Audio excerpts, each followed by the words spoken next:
आज का दिन आपका दिन है। आज का दिन परमेश्वर आपसे बातें करने जा रहा है। आज के दिन में परमेश्वर आपसे बातें करेगा और वो परमेश्वर की उस शकानाई ग्लोरी को आज आप अपने जीवन में देखने वाले हो सकेंगे। आमीन, हालेलुया, हालेलुया। क्या आप विश्वास करते हैं? क्या आप तैयार हैं उसकी वो शकानाई ग्लोरी, उसकी महिमा को देखने के लिए? उसके लिए मेरे प्रियो, हमको उस पवित्र स्थान में जाने की बहुत जरूरत है। उसके लिए मेरे प्रियो, हमको उसके सामने जाने की जरूरत है, उससे मुलाकात करने की जरूरत है, उससे बातें करने की जरूरत है। और मैं पूरी आशा के साथ आप लोगों के बीच में आया हूं और मेरा पूर्ण विश्वास है, जितने भी भाई बहन यहाँ पे देख रहे हैं, जितने भी आप लोग देख रहे हैं यहाँ पर, परमेश्वर आपसे बातें करने जा रहा है आज।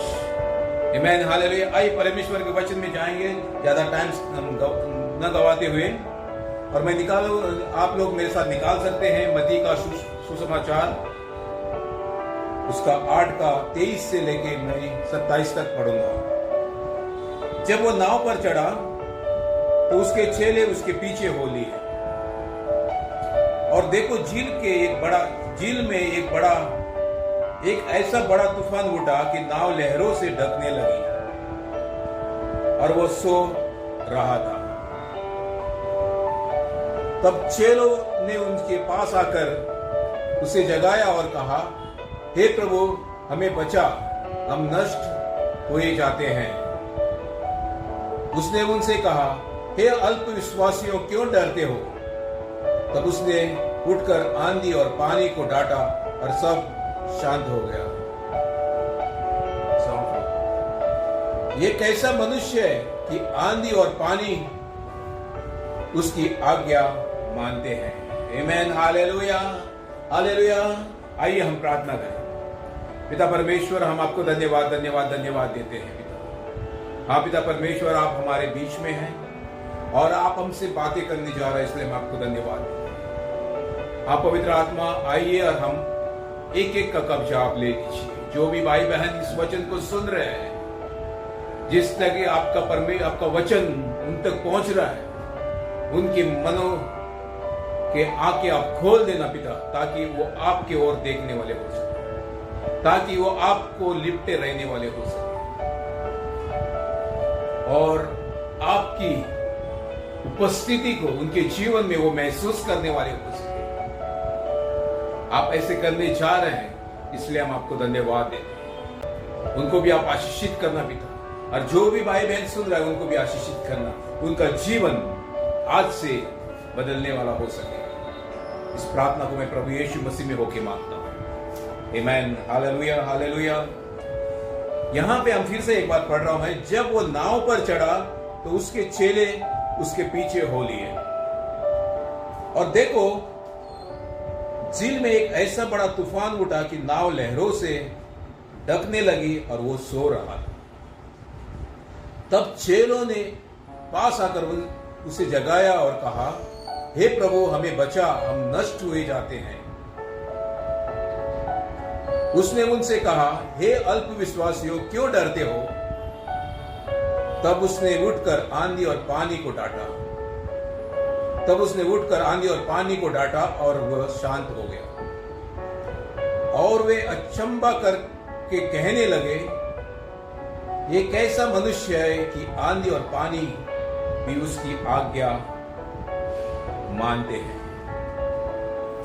यहां पे एक दृष्टांत है, एक घटना जो घटी थी, जब यीशु मसीह नाव पर चढ़कर चेलों के साथ उस दूसरे पार वो जा रहा था, दूसरी जगह जा रहा था, उस पार वो जा रहे थे। जब वो उस पार वो जा रहे थे, वो नाव में बैठे हुए थे, और अचानक जब समुद्र के बीच में वो नाव पहुंची है, तब अचानक वहां पे एक आंधी और तूफान आ गया और नाव क्या हो गई, डूबने लगी, क्योंकि लहरें जो है उसके नाव के ऊपर आके चढ़ रही थी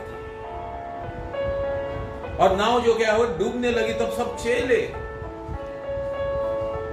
उसके पास आकर कहने लगे, किसके पास? यीशु मसीह के पास आके कहने लगे। यीशु मसीह वहां पे आराम से सो रहा था, लेकिन चेले आके उससे कहने लगे, हे प्रभु, हमें बचा, हम नष्ट होते जा रहे हैं। मेरे प्रियो, यहां पे ये दृष्टांत में, इस घटना में हम देखते हैं अचानक उनके रास्ते में एक तूफान आया। हाँ मेरे प्रियो, और ये तूफान जो है उनको आगे जाने से रोकता है। लहरें उनके ऊपर आती है और उनको पीछा करता है, उनको पीछे ढकल लेते हैं और उनको आगे जाने से रुकता है। वो आगे जाने से रुक जाते हैं और वो क्या होते, लहरें जो है, पानी जो है नाव के ऊपर आने लगती है और नाव डूबने की परिस्थिति में है। और आंधी और तूफान, हवा इतना जोर से चल रहा था वहां पे कि वो डूबने पे थे। उस नाव में यीशु मसीह उपस्थित था, लेकिन यीशु मसीह आराम से सो रहा था। मेरे प्रिय, ये परिस्थिति एक है, और वो है कि लहरें उनकी नाव के ऊपर आके मार रहे थे। आंधी और तूफान था और सब डूबने वाले थे। परिस्थिति एक है, लेकिन दो टाइप के मनुष्य वहां पे हैं। दो टाइप के लोग, दो टाइप के कैरेक्टर वाले लोग वहां पे हैं। एक तो है, उसमें यीशु मसीह है जो एकदम शांत सो रहा है। परिस्थिति एक ही है। परिस्थिति क्या है? आंधी और तूफान चल रहा है, वो डूबने पे है, वो मरने पे है। लेकिन उसके बीच में ये व्यक्ति जो यीशु मसीह है, उनके बीच में क्या है? आराम से सो रहा है। और दूसरा जो है, उसके 12 चेले, वो एकदम घबरा गए, वो एकदम मुश्किल में पड़े हुए हैं और घबरा गए, उनका जीव घबरा गया, वो डरने लगे हैं। तो हमारे जीवन में भी ऐसी घटना कई बार घटती है। जब हम हमारे रास्ते में हम जाते हैं, जब हमारे रास्ते में हम चलते हैं, तो ऐसी परिस्थिति आती है, अचानक एक करवट हो जाता है। सब कुछ अच्छा चल रहा था, लेकिन अचानक हमारी जीवन में कई कठिनाई परिस्थिति हमारे जीवन में जो हमारा पूरा जो परिस्थिति है उसको बदल देता है। जैसे आज के डेट में हम देखा जाए तो कोरोना वायरस, सब कुछ अच्छा चल रहा था, लेकिन अचानक कोरोना वायरस कोविड-19 देश में प्रवेश कर दिया। सब कुछ अच्छा चल रहा था, बिजनेस अच्छा चल रहे थे, काम धंधे अच्छे चल रहे थे, स्कूल अच्छा चल रहा था, लेकिन अचानक ऐसी एक चीज आई जो कोरोना वायरस है, और सबके काम वहां पे रुक गए। सबके काम वहां पे रुक गए और सब आज के डेट में ऐसे सोच रहा है कि मेरा जो बिजनेस इतना डाउन पड़ा हुआ है, कैसे क्या, कब मेरा वो बिजनेस एकदम ऊंचे पे आएगा। मेरा हेल्थ कंडीशन जो एकदम गिरी हुई है, और कब मेरी हेल्थ कंडीशन अच्छी हो जाएगी। सब इस सोच में है, और ये सब देखते हुए लोग क्या कर रहे हैं? डर रहे हैं। डर उनके जीवन में पैदा हो गया। जैसे यीशु मसीह के साथ उसके चेले थे, वो 12 चेले जो है वो डर गए थे। परिस्थिति सब कुछ अच्छा चल रहा, लेकिन अचानक एक करवट आने से वहां पे परिस्थिति उनकी बदल गई और सब वो मरने के कगार पे थे।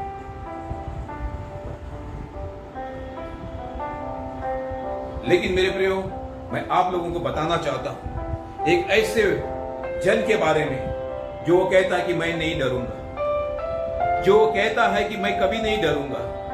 आइए हम उसको निकालेंगे, भजन संहिता 23 को। यहोवा मेरा चरवाहा है, मुझे कुछ घटी ना होगी। वो मुझे हरी हरी चराई में बैठाता है, वो मुझे सुखदायी जल के झरने के पास ले चलता है। वो मेरे जी में जी ले आता है, धर्म के मार्गों में वो मेरी नाम के निमित्त मेरी अगुवाई करता है। चाहे मैं घोर अंधकार से भरी हुई तराई में होकर चलूं, तो भी हानि से ना डरूंगा, क्योंकि तू मेरे साथ रहता है। आमीन, हालेलुया।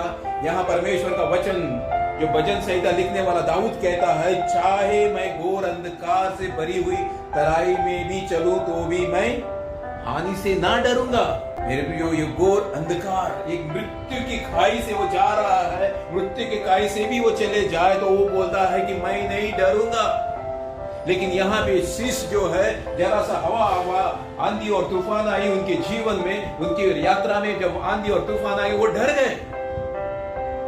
लेकिन दाऊद राजा यहाँ पे कहता है कि ऐसी घोर अंधकार के तराई में होकर भी चलो तो भी मैं ना डरूंगा।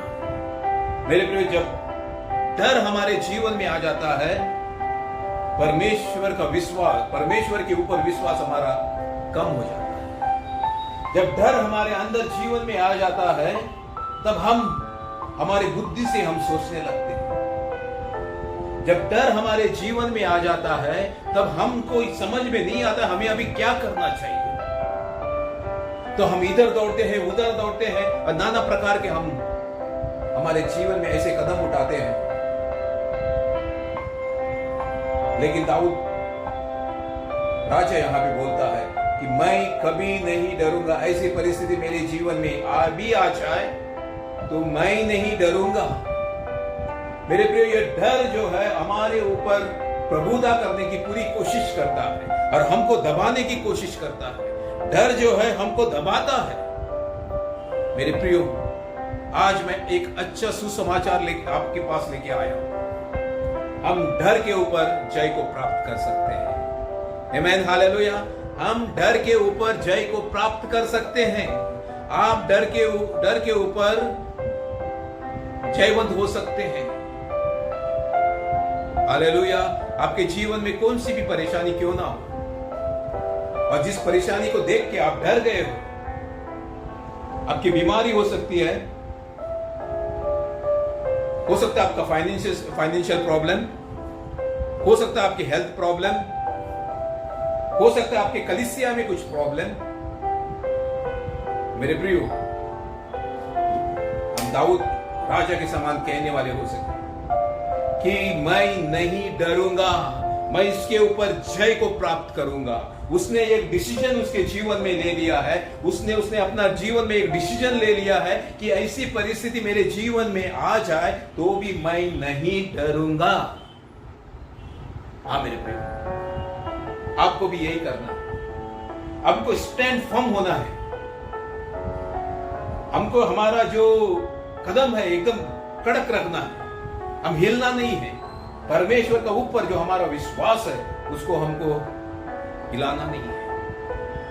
हम देखते हैं अब्राहम के जीवन में, मेरे प्रिय, अब्राहम को परमेश्वर ने वचन दिया था कि मैं तुझसे एक तुझे एक पुत्र दूंगा और उसी के द्वारा मैं तेरा वंश को इतना बढ़ाऊंगा कि आकाश के तारों के समान आप उसको गिन भी नहीं सकते।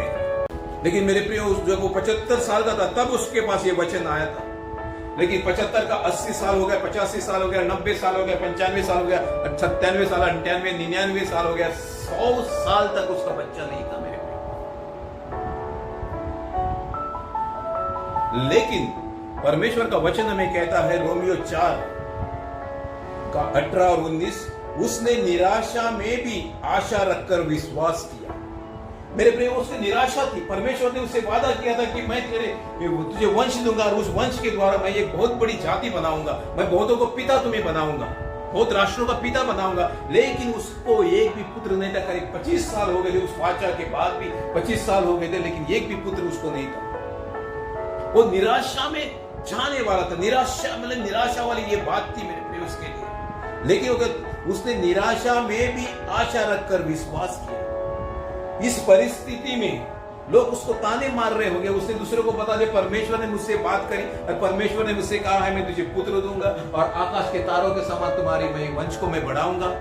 लेकिन एक भी पुत्र नहीं है। लोग उनको ताने मार रहे होंगे और ये सोच के वो निराश भी थोड़ा बहुत होता होगा। लेकिन यहां पे कहता है वो निराशा में, लोगों के नजरों में ये निराशा थी, निराशा में भी आशा रखकर विश्वास किया उसने, इसलिए कि उस वचन के अनुसार तेरा वंश ऐसा होगा कि वो बहुत जातियों का पिता होगा। उसने सिर्फ आशा यही रखी, उसने आशा उस विश्वास यही रखा कि मैं बहुतों का मैं पिता होगा। लेकिन एक भी वंश नहीं था, एक भी बेटा नहीं था।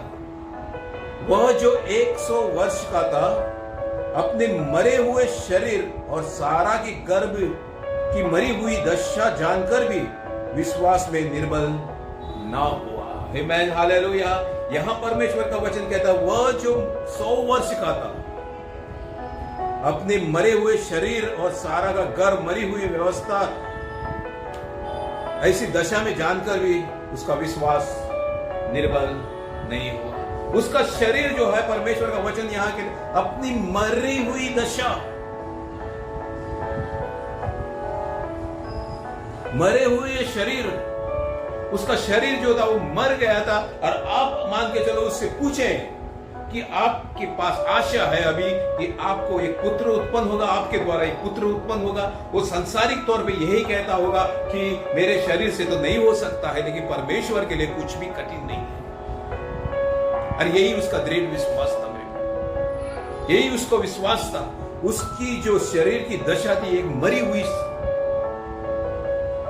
और इतना ही नहीं, उसकी जो पत्नी थी सारा का गर्भ भी मरा हुआ दशा में था। वो एकदम सूखापन में था, उसमें बच्चा होने का कोई भी चांस नहीं था। साइंस से पूछो आप, इतने साल की उम्र के आप बच्चा पैदा नहीं कर सकते। ये सब जानते हुए भी, ये सब जानता था, ये सब निराशा वाली बातें थी, ये सब जानते हुए भी उसने परमेश्वर के ऊपर विश्वास रखा। और उसने कहा, मरे हुए दशा में भी उसने विश्वास में निर्बल ना हुआ, और विश्वास में वो मजबूत रहा, विश्वास में वो डटा रहा, विश्वास में वो अपना आगे बढ़ता चला गया। Hallelujah, hallelujah, hallelujah. मेरे प्रिय, दाऊद कहता है मैं नहीं डरूंगा। उसका विश्वास था मेरे प्रिय, और वो स्टैंड उसने ले लिया था कि मैं नहीं डरूंगा, चाहे घोर अंधकार की तराई में होकर भी मैं चलूं तो भी मैं ना डरूंगा। लेकिन यहां पे चेले को हम देखते हैं वो डर गए थे। यहां चेले यीशु मसीह के साथ रहने के बाद भी, तो खुद परमेश्वर था, उसके साथ रहने के बाद भी यहां पे चेले जो है वो डर गए थे। हालेलुया। क्या आप डरे हुए हो? क्या आप डरे हुए हो? लेकिन आप विश्वास के पुत्र हैं, आप विश्वास के वारिस हैं। लेकिन जैसे अब्राहम ने विश्वास किया, आपको भी विश्वास करना है, और जो भी प्रतिज्ञा परमेश्वर ने आपको करी, आपके लिए करी है, वो पूरी होगी आपके जीवन में। सिर्फ आपको विश्वास करना है, विश्वास में ही आगे बढ़ना है। हाँ, आप बोल रहे होंगे कि कई साल हो गए परमेश्वर ने मुझसे ये वादा किया था, आज तक पूरा नहीं हुआ। मेरे प्रियो, मैं कहना चाहता हूं, अब्राहम को करीब करीब 25 साल लगे, जो परमेश्वर ने उससे वाचा को बांधा था उसका पूरा करने में। देर है, अंधेर नहीं है। हाँ, जो उसने वाचा किया है वो सच्चा परमेश्वर है, वो झूठा नहीं है, वो मनुष्य नहीं है कि वो झूठ बोले। जो कुछ उसने बोला है वो हाँ और आमेन है। आमेन, वो हाँ और आमेन है मेरे प्रियो। उसमें हमको बने रहना है, उसके विश्वास में हम दृढ़ रहना है। जो कि उसके वचन जो हमारे पास उसने बोया है, जो कि जो वचन उसने हमारे साथ वो प्रतिज्ञा की है, जो कुछ उसने प्रॉमिस हमारे साथ किया है, उसमें हमको बने रहना है। दाऊद राजा बोलता है मैं नहीं डरूंगा। अब्राहम जो विश्वासियों का पिता है वो डरा नहीं, उसका विश्वास कमजोर नहीं हुआ, उसका विश्वास जो है निर्बल नहीं हुआ। लेकिन मरे हुए व्यवस्था में भी, मरे हुए अवस्था में भी उसके सारा की गोद जो थी, कोख जो थी, वो मरी हुई अवस्था में थी, फिर भी परमेश्वर को सामर्थ्य उसको जिलाने के लिए, इसलिए परमेश्वर ने उससे वाचा माना। फिर भी निराशा के बीच में भी उसने विश्वास को किया। आमेन, हालेलुया, हालेलुया। मेरे प्रिय, ये क्या संभव हो गया? निराशा में भी उसने विश्वास किया। ये संभव क्यों हो गया? क्योंकि दाऊद राजा बोलता है उसके भजन संहिता में, भजन संहिता 23 का जो अभी हमने पढ़ा था, चाहे मैं घोर अंधकार के तराई में होकर भी चलूं तो भी मैं ना डरूंगा,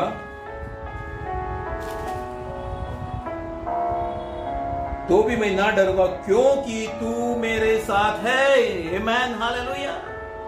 क्योंकि तू मेरे साथ है, परमेश्वर मेरे साथ है।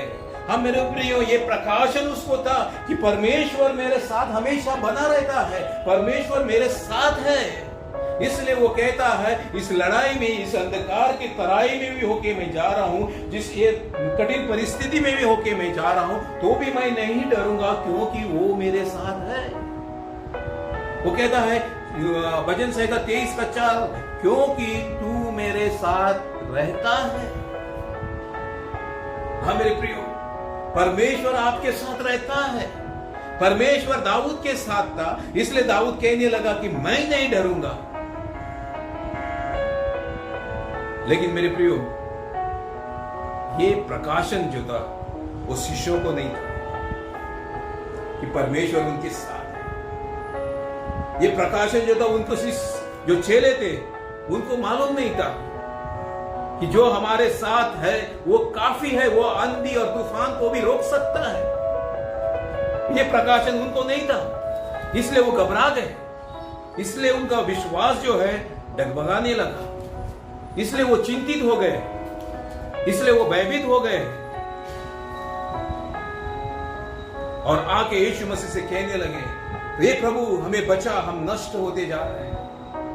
दाऊद राजा बोलता है मैं नहीं डरूंगा, लेकिन ये यहाँ पे चेले जो है उसके डर गए और बोलने लगे, हाँ हे प्रभु हमें बचा, क्योंकि हम नष्ट हुए जाते हैं। वो डर गए हैं, यीशु मसीह के पास आके वो चिल्लाने लगे। लेकिन मेरे प्रियो, ऐसी परिस्थिति में यीशु मसीह जो है अकेला है, वहां पे आराम से सो रहा था। 12 चेले जो उसके थे वो सब चिंतित थे, सबको चिंता थी, सब तो डर गए थे। लेकिन यीशु मसीह वो परिस्थिति में जब आंधी और तूफान चल रहा है, फिर भी परमेश्वर यीशु मसीह वहां पे आराम से सो रहा है, क्योंकि वो जानता है कुछ भी हानि मुझे नहीं होगी। आमेन, हालेलुया। तो क्योंकि वो परमेश्वर के ऊपर पूरा विश्वास था जिसने उसको बेचा है, और उसके काम को पूरा किए बिना मैं यहां से नहीं जा सकता हूं, उस काम को पूरा करके ही मैं इस संसार से निकलूंगा, उसको पूरा विश्वास था। जिसने उसको भेजा है उसके ऊपर उसका पूरा विश्वास था, इसलिए वो वहां से आराम से वो सो रहा था। लेकिन चेले जो थे वो एकदम भयभीत हो गए थे और वो कहने लगे, जब यीशु मसीह उठ के उनसे कहा, हे अल्पविश्वासियों क्यों डरते हो? तब उसने उठकर आंधी और पानी को डांटा और सब शांत हो गया। मेरे प्रियो, जो भी आंधी और तूफान आपके जीवन में, चाहे वो कौन सी भी परिस्थिति में आपके जीवन में आया होगा, आपको डरना नहीं है। यीशु मसीह से बोलो, आपके पास अधिकार है, यीशु मसीह ने आपको अधिकार दिया है, उसको डांटो और सब दूर हो जाएगा। आमीन, हालेलुया। उससे कहो दूर हो जाओ यीशु मसीह के नाम से।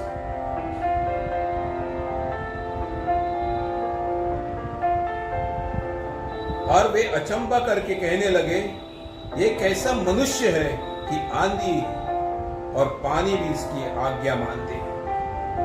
और वो कहने लगे, ये कौन सा कैसा मनुष्य है जिसके आंधी और पानी भी इसकी बात मान रहे हैं। मेरे भी उनको पास प्रकाशन नहीं था, उनकी दृष्टि जो थी वो भ्रष्ट हो गई थी, वो परमेश्वर की दृष्टि के कोण से वो नहीं देख रहे थे। वो कहने लगा, ये ऐसा कौन सा मनुष्य है, परमेश्वर भी नहीं बोल, ये ऐसा कौन सा मनुष्य है जिसके आंधी और पानी, हवा और पानी भी उसका सुनता है। वो उसको नहीं जान पा रहे, उसके साथ रहने के बाद भी, कई साल उनके साथ रहने के बाद भी वो यीशु मसीह को पहचान नहीं पाए। वो कहने लगे, ये कौन सा मनुष्य है। लेकिन राजा दाऊद कहता है, मैं नहीं डरूंगा क्योंकि परमेश्वर मेरे साथ है, क्योंकि परमेश्वर मेरे साथ है, मैं नहीं डरूंगा। Hallelujah, hallelujah. क्या आप उत्साहित हो रहे हैं परमेश्वर के वचन से? चाहे घोर अंधकार की तराई में होकर भी मैं चलूं तो भी मैं नहीं डरूंगा, क्योंकि परमेश्वर मेरे साथ है। इस चेले को मालूम नहीं था कि परमेश्वर उनके साथ, जो उनके साथ है वो सब कुछ कर सकता है। वो चेलों को प्रकाशन नहीं था। लेकिन मेरे प्रियो, यीशु मसीह संसार से जब वो गया, जाने वाला था, उसने कहा, मैं तुम्हारे लिए और एक हेल्पर को भेज रहा हूं, वो तुम्हें सब बातों में ले जाएगा और वो तुम्हारे साथ हमेशा बना रहेगा, वो तुम्हारे साथ हमेशा बना रहेगा। इसलिए 1 कोरिन्थियों 3 और 16 में कहता है, क्या तुम नहीं जानते कि तुम परमेश्वर का मंदिर हो? जब वो पवित्र आत्मा हमारे ऊपर उतर आया, जब पवित्र आत्मा उनके चेलों के ऊपर आया, वो वहां से फिर वापस नहीं गया। और जो कोई उसके ऊपर विश्वास करते हैं, उनके अंदर में आके वो निवास करता है। मेरे प्रियो, हमको डरने की बात नहीं है, क्योंकि परमेश्वर हमारे अंदर है।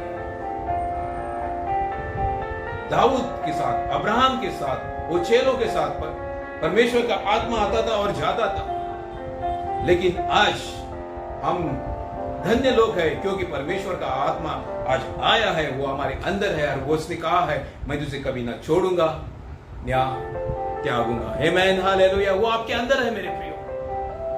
आपको उसको इधर उधर ढूंढने की जरूरत नहीं, वो आपके अंदर है, तो आपको डरने की जरूरत नहीं। और जो आपके अंदर है वो सामर्थी परमेश्वर है मेरे भाई। वो सामर्थी परमेश्वर है, वो आपके जो अंदर है वो साधारण आत्मा नहीं है मेरे भाई। आपके अंदर जो है वो रोमियो 8 का 14 पढ़ेंगे। रोमियो 8 का 14। इसलिए कि जितने लोग परमेश्वर के आत्मा के चलाए चलते हैं वे परमेश्वर के पुत्र हैं। जो हमारे अंदर है वो परमेश्वर के आत्मा है, और अगर हम परमेश्वर के आत्मा के अनुसार हम चलेंगे तो हम परमेश्वर के पुत्र है। और पहला यूहन्ना का 4 में कहता, पहला यूहन्ना का 4 में कहता है, हे बालकों तुम परमेश्वर के हो क्योंकि परमेश्वर का आत्मा आप में है। हे बालकों तुम परमेश्वर के हो और तुम में उन पर जय पाई है। तुम परमेश्वर के हो और तुमने उन पर जय को पाई है, क्योंकि जो तुम में है वो उससे जो संसार में उससे बड़ा है। आमीन, हालेलुया। मेरे प्रिय दाऊद राजा वहां पे कैसे, मैं नहीं डरूंगा क्योंकि परमेश्वर मेरे साथ है। मैं नहीं डरूंगा क्योंकि परमेश्वर मेरे साथ है। और जो अंदर हमारे अंदर जो है, जो संसार है उससे भी काफी बड़ा है। कोरोना वायरस एक छोटा सा वायरस है। क्या परमेश्वर हमारा इतना छोटा है कोरोना वायरस से कि उससे डर के वो चुप जाए? नहीं, जो हमारे अंदर है वो संसार में है उससे क्या है, बड़ा है। बोलो, जो हमारे अंदर है वो संसार में है उससे बड़ा है, तो मैं नहीं डरूंगा। आमीन, हालेलुया। आपके पास जो आत्मा है वो संसार से बड़ा है, संसार की आत्माओं से बड़ा है। आमीन, हालेलुया, हालेलुया। और जब ये प्रकाशन आपके पास आएंगे कि आपके पास जो अंदर है वो संसार से भी बड़ा है, तब आप सचमुच एक महान अनुभव को आप करने वाले हो सकेंगे। परमेश्वर के वचन के अनुसार आप चलने वाले हो सकेंगे। परमेश्वर जैसे कहता है वैसे के अनुसार आप चलने वाले हो सकेंगे, क्योंकि आपके अंदर जो आत्मा है वो ऐसी वैसी आत्मा नहीं है मेरे प्रिय। अगर आप परमेश्वर के आत्मा आपके अंदर है और आप परमेश्वर के चलाए हुए चलते हैं तो आप परमेश्वर के पुत्र हैं। और वो आत्मा जो आपके अंदर है, रोमियो 8 का 11 में कहता है, यदि उसी का आत्मा जिसने यीशु मसीह को मरे हुए में से जिलाया तुम में बसा हुआ है, वही आत्मा जो है जो यीशु मसीह को मरे हुए से उस खड्डे में से, उस कब्र में से उसने क्या कर दिया, उसको निकाल दिया, उसको जीवंत उसको किया है, जयवंत उसको किया है, जीवन उसके अंदर डाला है। वही आत्मा आपके अंदर रहता है, वही तुम में बसा है। तो जिसने मसीह को मरे हुए में से जिलाया वो तुम्हारे नाश्वर देह को भी अपने आत्मा के द्वारा तो तुम में बसा हुआ है वो जिलाएगा। आमीन, हालेलुया, हालेलुया। चाहे आपकी परिस्थिति कितनी भी ऐसी कठिन क्यों ना हो, चाहे आपको उसी घोर के अंधकार की तराई में होकर भी आप चाह रहे, आप बीमारी में ग्रसित है, आपका फाइनेंशियल प्रॉब्लम एकदम जो है एकदम लो गया हुआ है, आपके फाइनेंसिस बहुत कम है, आपका बिजनेस जो है वो एकदम डाउन हो गया है, आपके फैमिली में प्रॉब्लम है, जो कुछ है मेरे प्रिय, आप विश्वास कीजिए, आप विश्वास कीजिए, क्योंकि परमेश्वर का वचन सच है। जो आपके अंदर जो आत्मा है उसने यीशु मसीह को मरे हुए में से जिलाया है। इतना ताकतवर है, जो मरा हुआ था उसमें भी उसने उस जान डाली है और यीशु मसीह को उठ खड़ा गया। और आज भी किसी के पास ताकत नहीं कि यीशु मसीह को फिर से वो मार डाले। ऐसी आत्मा आपके अंदर रहता है। आपके भी जो भी आपके शरीर में हो या जो भी आपके जीवन में जो भी मरी हुई अवस्था है, मरी हुई अवस्था में से आप गुजर रहे होंगे, कोई आत्मा को ताकत है आपके उस परिस्थिति में भी जीवन देने के लिए। आमीन, हालेलुया। वो आपको जीवन कर देगा। जैसे उसने अब्राहम की मरी हुई अवस्था थी, सारा की जो कोख थी वो एकदम मरी हुई व्यवस्था थी, उसने परमेश्वर ने उसको जिलाया, उसमें से एक बच्चा को पैदा किया, उसका नाम है इसहाक, और उसके द्वारा अब्राहम को बहुतों का पिता कहलाया, राष्ट्रों का पिता कहलाया। वो ही परमेश्वर का आत्मा आपके अंदर है, वो आपके मरी हुई अवस्था को भी वो जिलाएगा। आमीन, हालेलुया। क्या आप विश्वास करते हैं? क्या आप विश्वास करते हैं? वही आत्मा जिसने यीशु मसीह को मरे हुए में से जिलाया है, वो आपके अंदर वास करता है। तो मेरे प्रियो, मैं सच में आपको बताना चाहता हूं, आप बोलना शुरू करें, आप बोलना शुरू करें, जो आत्मा यीशु मसीह को मरे हुए में से जिलाया है वो मेरे में वास करता है। मेरी भी मरी हुई दशा को वो निकालेगा, मेरी हुई मरी हुई दशा में से वो मुझको निकाल के बाहर ले आएगा। जैसे उसने अब्राहम और सारा को आशीषित किया, इसहाक को देके उस 100 साल की उम्र में हमारी परिस्थिति कितनी घोर अंधकार से भरी हुई क्यों ना, परमेश्वर वही आत्मा से मरी हुई अवस्था हमारी जीवित कर देगा। आमीन, हालेलुया। यदि आप विश्वास करते हैं तो परमेश्वर को आप धन्यवाद दो। यदि आप विश्वास करते हैं तो परमेश्वर का दूंगा। आइए मेरे साथ आप परमेश्वर का धन्यवाद दें। हाँ पिता परमेश्वर, आपको धन्यवाद धन्यवाद धन्यवाद देते हैं पिता परमेश्वर। जो भाई बहन पिता परमेश्वर इस वचन को सुन रहे हैं और सुनने चाह रहे हैं पिता परमेश्वर, उनको आप एक एक को आशीषित करना पिता परमेश्वर।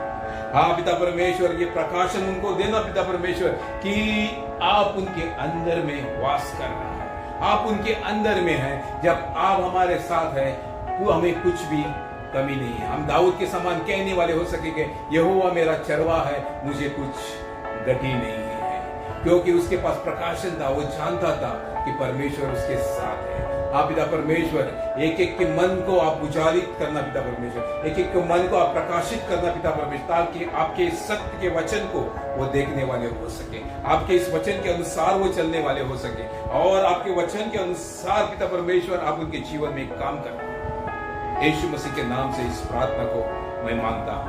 आमीन और आमीन।